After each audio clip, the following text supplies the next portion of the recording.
इस मोहल्ले में तुमने घर तो ले लिया, लड़की को ला बिठाया, दरवाजा बंद किया और समझ लिया सब ठीक है। कभी सोचा है मोहल्ले वाले इस लड़की को किस नजर से देखेंगे?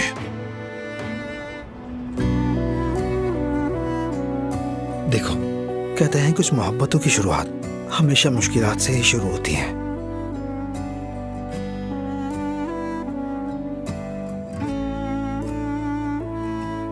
देखो, मैं भी हमेशा चाहता था कि ये सब किसी झील के किनारे परिंदों की चहचहाहट में कहूं, मगर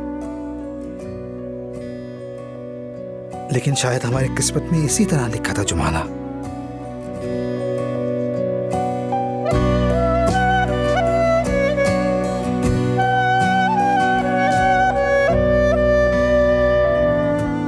क्या तुम मुझसे शादी करोगी?